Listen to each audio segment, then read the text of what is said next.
All right, and I'm Mr. Grings if you forgot, and I'm back. All right, so here's another example of the web. This is step 3. And you know what? None of these are going to look the same. All right, that's what makes them so great. So it doesn't have to be perfect. If you've got an idea and you think, oh, it would be better if I tied it here or did it that way or whatever, go ahead and do that. It's kind of like our Parfleche envelopes. You've got the green light to make them the way you want to make them, okay? And that's really important. So on her web right here, you can see she's looking for a spot to tie off. And so, you know, you can kind of go back inside the web and just find a little area here just to wrap it around and tie a little knot, just enough for it to hold. If you've got a bunch left over too, like if this was really long, you could just keep it, and again, that could be where you hang your web or your Dreamcatcher if you wanted to, but it's up to you. She's going to add a different one to hang, so this is a little short. So what you could do is just cut this off. Does someone have the scissors here that I can borrow? Thank you. So we're just going to cut this little piece off.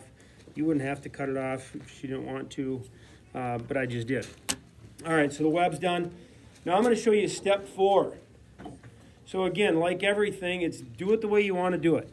All right, so you're going to get a piece of yarn, you know, arm length or so. You can always cut off if you have too much. And you're going to make these tail beads.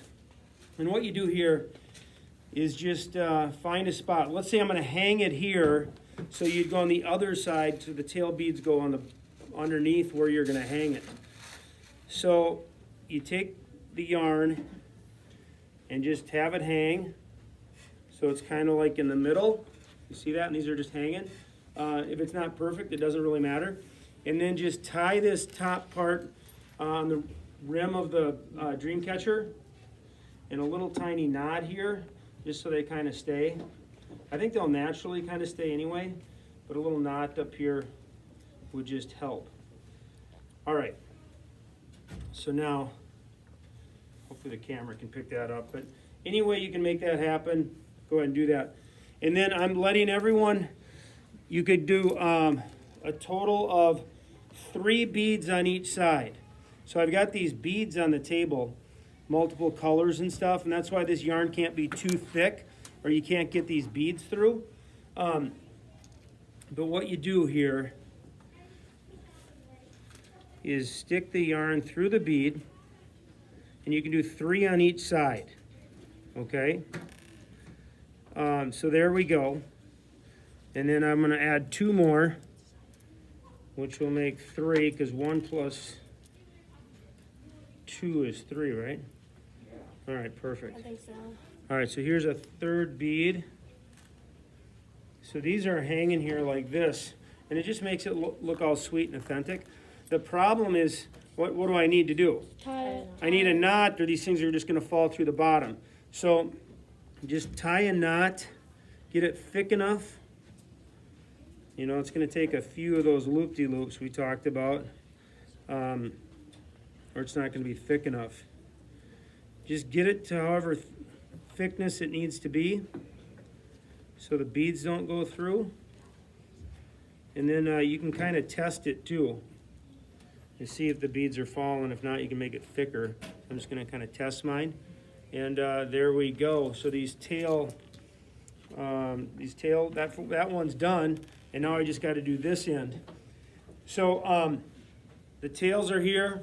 You got to have something on the other side to hang it with. If you forgot that step, you can add that step later. The only thing, here's the catch. I need to know who did the work, and we want to hang them up in the classroom and see who did each of these Dreamcatchers. So the best way to do it is take one of these tags on the table, put your first and last name on it and your hour, and then have it hang on your tail beads here.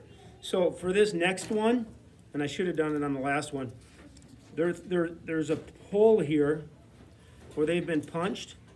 I'm going to put it through that one of the tail beads, and then it'll hang like that, and then I'm going to put the beads underneath it, so as it hangs, that name tag won't fall off, okay?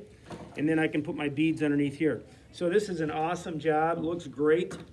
When you're done with these, I want you to put them back on the table with your name tag, first and last name and hour, right on this table next to the box. where we put our lids in. And then I'm going to hang them up throughout the room. Okay? Remember, be creative. They're not all going to be the same. If you've got a special way to do yours that you like, green light special, go ahead and do it. Have fun.